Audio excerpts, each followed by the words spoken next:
maladies non auto-immunes, des lésions très étendues. Mais maintenant, l'existence d'une vésicule au niveau de la muqueuse ou au niveau de la peau, ça va nous orienter vers une maladie virale. Donc, le diagnostic, il est difficile à un stade tardif où il existe des érosions avec des enduits fibrineux. Généralement, je le répète, le malade ne consulte pas à la phase de vésicule. Généralement, la vésicule, elle se rompt, laissant place à des érosions ou à des ulcérations. Peut-être que le diagnostic est plus facile pour les vésicules parce qu'on a 4 ou 5 pathologies qui sont les plus importantes à la différence des lésions bulleuses. Donc, quand on dit une maladie virale, cela veut dire, là on parle beaucoup plus de l'herpès virus. Donc, ce sera la famille des herpès. Comment on peut savoir si elle est idiopathique ou... Donc, quelle est l'origine de l'érythème polymorphe? L'origine de l'érythème polymorphe, ça peut être 50% l'herpès récurrent. L'herpès récurrent, donc tu fous l'herpès. Quand le malade présente beaucoup de phases de récurrence de l'herpès, ça peut donner l'érythème polymorphe. D'accord? Tu as la notion de l'herpès. Donc, c'est l'herpès récurrent, c'est quoi? C'est pas un herpès chronique, c'est un herpès rigide. Donc, tu fous le cours, on va faire la différence. Concernant la première maladie, comment on peut savoir si elle est idiopathique ou d'origine herpétique? C'est juste la notion de la récurrence de l'herpès qui va nous déterminer ça. Ou sachez une chose que la pathologie de la muqueuse buccale, elle est très délicate. Des fois, on n'arrive même pas à poser le diagnostic étiologique. D'accord?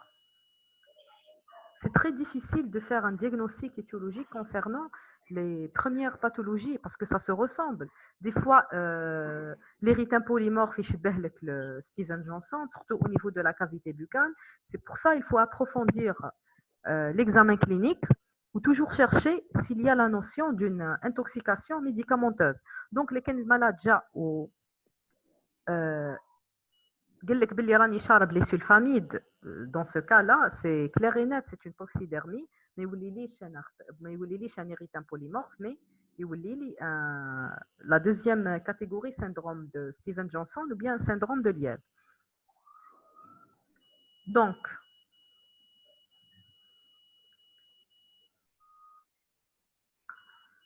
j'ai dit l'existence de lésions vésiculeuses, elle oriente beaucoup plus vers une maladie virale. On va commencer par l'herpès. L'herpès, vous êtes appelé à diagnostiquer et à savoir l'examen clinique parce qu'il fait partie des pathologies vraiment les plus fréquentes.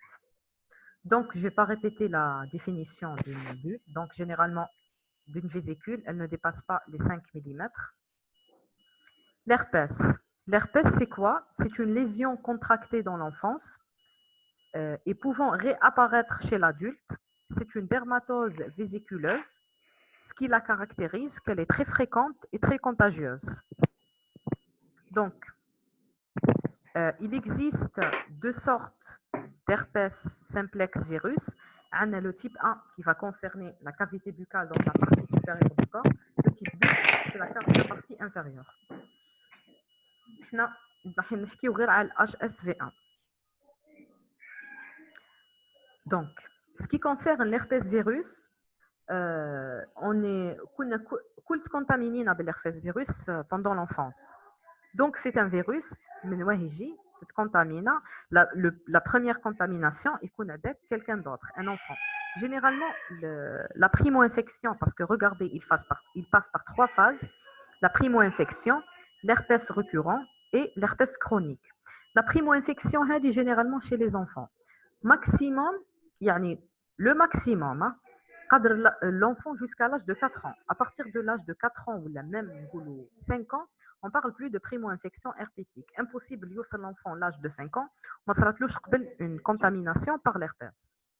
Ce qui caractérise l'herpès virus, c'est que dans l'organisme. Généralement, on a une maladie virale, on a la phase d'incubation, 10 à 14 jours, on a des signes cliniques. L'herpès, il y a les signes cliniques, mais il est toujours là au niveau du corps. Et عاود يرجع عندنا sous forme de récurrente en cas de stress ou bien diminution de l'immunité. هذه في l'herpès récurrent. Quand on parle de l'herpès chronique, généralement, ce sont des malades qui présentent une maladie d'ordre général, malade عنده, par exemple un diabète, il est sous chimiothérapie, وين تكون l'immunité elle est affaiblie, le malade يقعد un herpès chronique. Qui dit chronique, donc il va persister. هذا le récurrent راهو يروح ويجي. يجيك pendant قادر في une année يحكمك deux fois, قادر ما يحكمكش خلا, ça dépend des facteurs favorisants.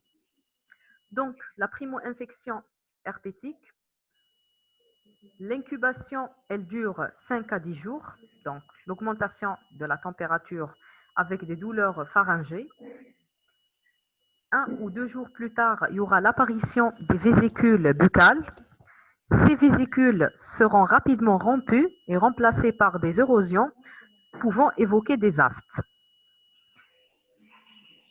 Bon, qui fait dire la différence entre les aftes ou la lésion herpétique? Les aftes, c'est une ulcération où le fond de couleur jaunâtre, comme on dit le beurre frais, ou toujours entouré par un halo érythémateux. Par contre, l'ulcération provoquée par l'herpès virus, mais le fond jaunâtre, ou là, mais entouré par un halo érythémateux. Ce sont les deux signes qui vont caractériser les aftes. Donc, ces érosions sont nombreuses, pouvant siéger en tout point de la muqueuse buccale. Donc, Hadi, c'est une primo-infection, à la formation de la croûte, donc peut-être la réépithélialisation. Ici, la même chose. Une vésicule qui s'est rompue et au niveau de la lèvre. Généralement, chez les enfants, c'est ça, hein, la primo-infection, elle est très dangereuse. Donc, regardez les bulles qui font des petites vésicules donc de 1 à 2 mm. Généralement, par la suite des ulcérations et des érosions. On peut retrouver des vésicules en bouquet périnarinaire, comme ici, et extrafacial au niveau des doigts ou bien au niveau oculaire.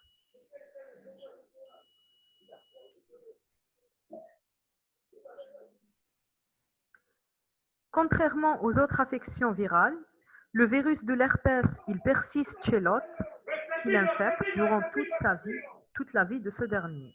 Donc, jusqu'à l'âge de 70 ans, tout malade, il risque de faire un herpès récurrent.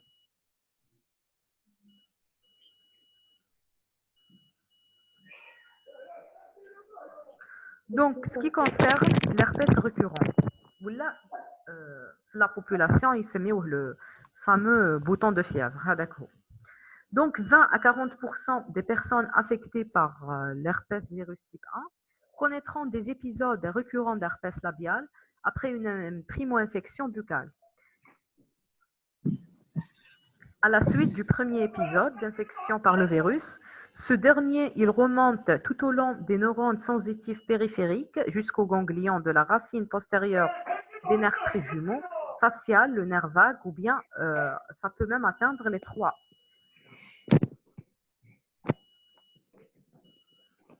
Voilà un herpès, donc des lésions d'un herpès récurrent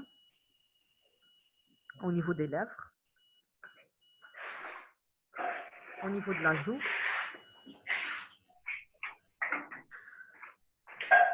Donc, je vais vous montrer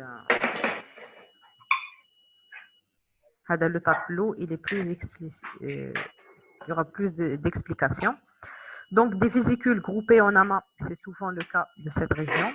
L'herpès labial lors d'un épisode de grippe avec fièvre. Oui, je suis en train d'admettre. C'est bon.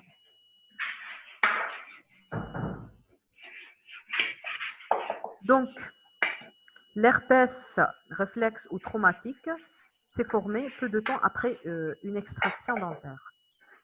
Donc, je vais vous montrer les phases qui fait l'herpès récurrent.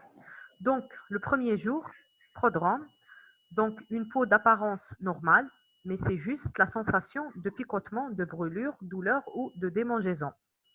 Après 24 heures, تبدأ comme la formation d'une macule, yani rougeâtre, à une congestion ou une dilatation des capillaires. Après, ça va troisième jour, تبدأ la formation de la vésicule au niveau des lèvres ou au niveau de la lèvre et au niveau de la peau. Donc, une zone cutanée surélevée semblable à une bulle remplie d'un liquide qui est visible à travers la couche externe de la peau. C'est le deuxième, troisième jour. Après, elle va se rompre rapidement après 24 heures, donnant place à une ulcération ou bien à une croûte. Et là, c'est une ulcération. Là, regardez la croûte, comment elle est dure.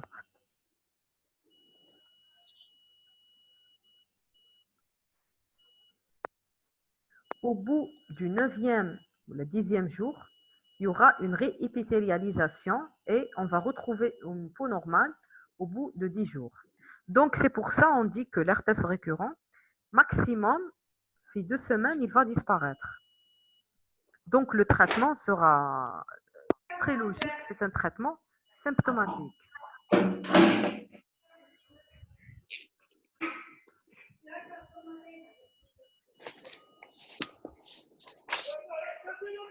Maintenant, la troisième catégorie qui est l'herpès chronique.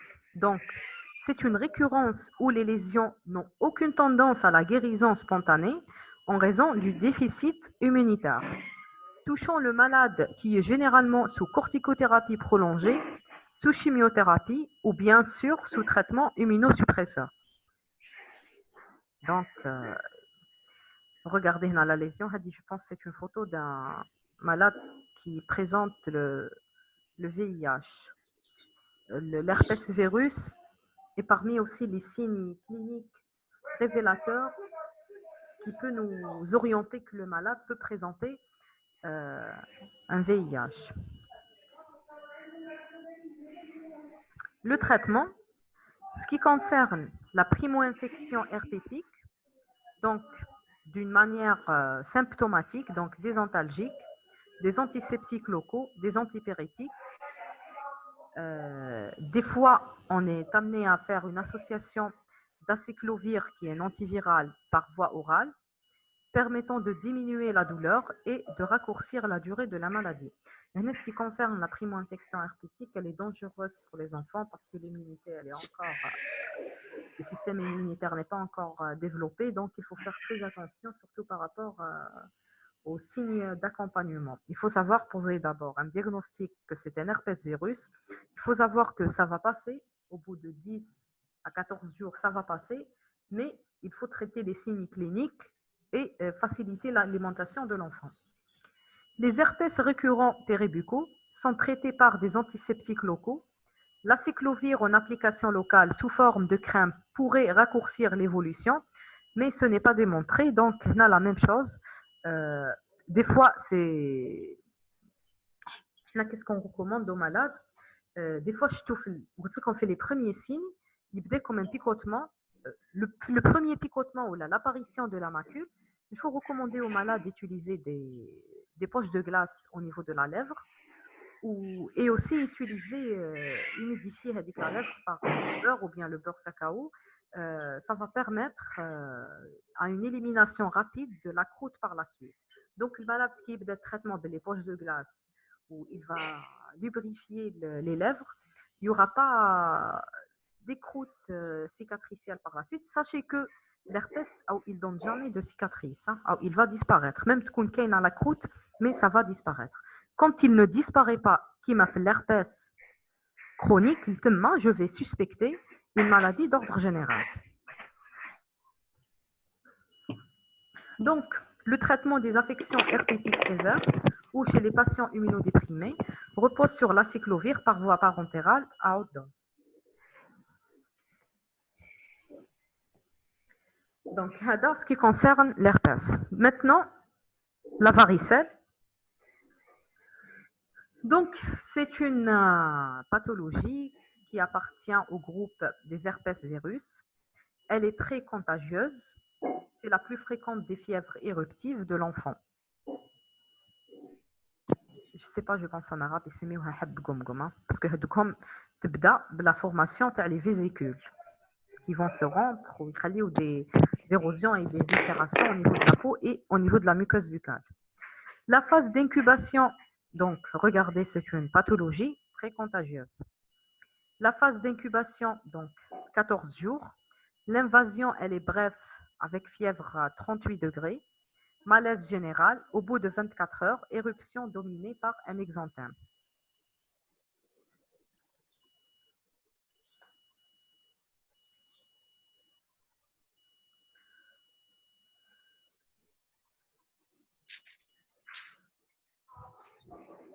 Donc, une lésion buccale de la varicelle au niveau de la commissure.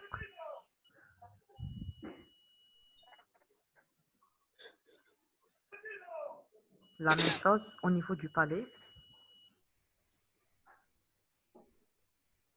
Le traitement, il est préventif par l'isolement des sujets malades, symptomatique par l'utilisation d'acyclovir par voie parentérale. Il est réservé aux formes graves chez l'immunodéprimé. On a la même chose, la varicelle. Donc, ça va disparaître après la phase, donc au bout de maximum 2 semaines, maximum 3 semaines, elle va disparaître. Donc, il faut toujours insister sur le traitement symptomatique. Par contre, le zona peut être plus grave par rapport à la varicelle. Donc, c'est quoi le zona? C'est le virus de la varicelle qui est resté latent dans les ganglions sensitifs. Il survient chez l'adulte, chez les patients immunodéprimés, donc c'est toujours un herpès virus qui est l'origine de la varicelle ou le zona. Le zona du trijumeau intéresse un ou deux troncs voisins. Le zona ophtalmique met en jeu le pronostic fonctionnel duel. Donc, voilà un caractère unilatéral des lésions palatines et labiales dans un zona buccal. Ce qui caractérise le zona, le trajet nerveux. Donc, c'est pour ça qu'on a une lésion bilatérale. D'accord? Soit au niveau, au niveau du visage ou au niveau de la peau, le trajet du nerf parce que la persistance de le virus qui va suivre l'innervation.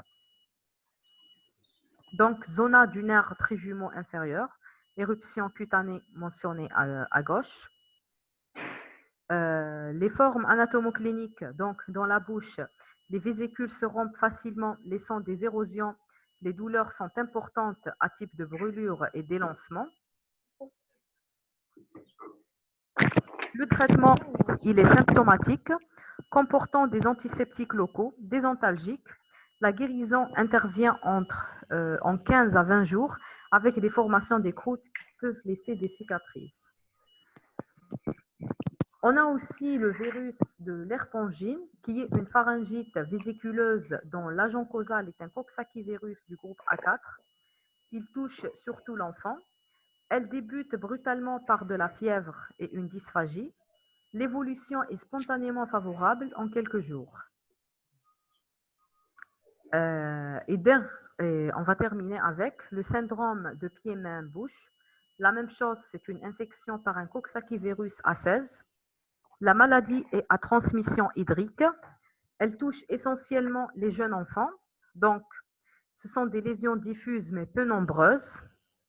L'éruption, elle évolue en 1 à 2 semaines vers la guérison spontanée. Le diagnostic est établi sur des données cliniques. Un syndrome pied-main-bouche, donc c'est un coxsackie-virus A16, des lésions pathognomoniques au niveau des pieds, au niveau des mains et au niveau de la bouche, des vésicules. Le diagnostic, il est facile. Donc, le diagnostic est établi sur des données cliniques. L'éruption, elle se fait en 1 à 2 semaines. Sa transmission, elle est hydrique et le traitement, il est symptomatique. Donc, je vous donne 5 minutes si vous avez des questions.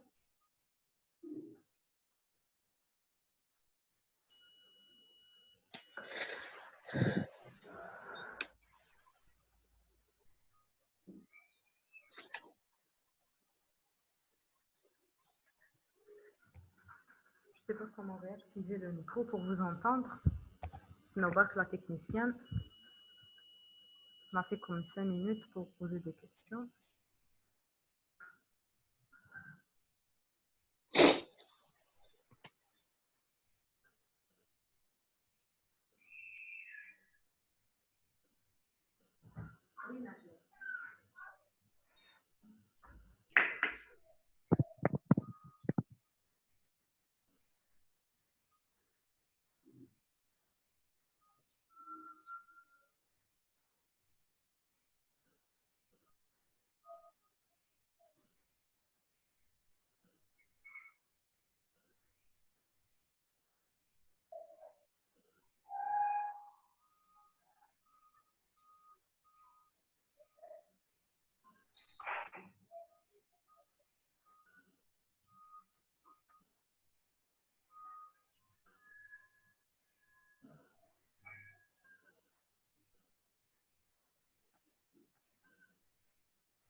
Vous n'avez pas de questions?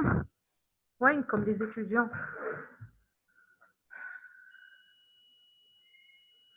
Je vais demander à la secrétaire d'activer le micro.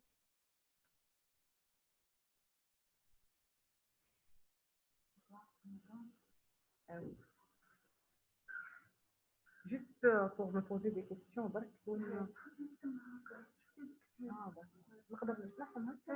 Donc, هذا يولي désactivé. C'est bon.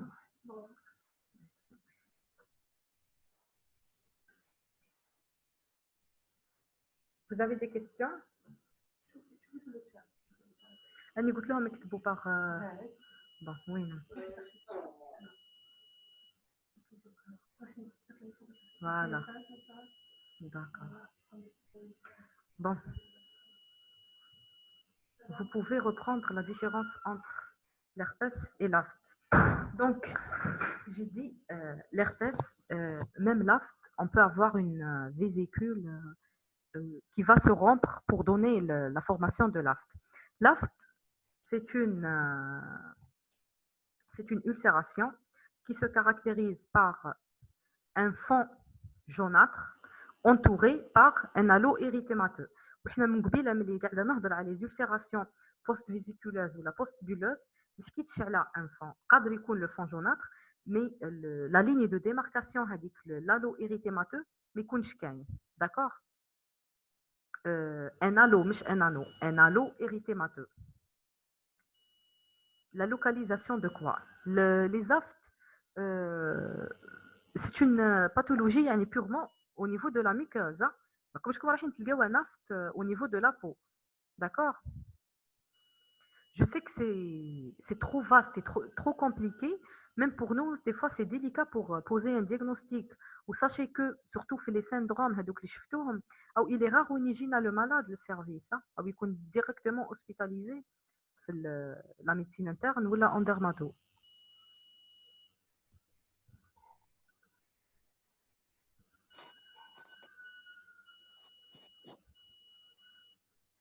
Donc, merci à vous.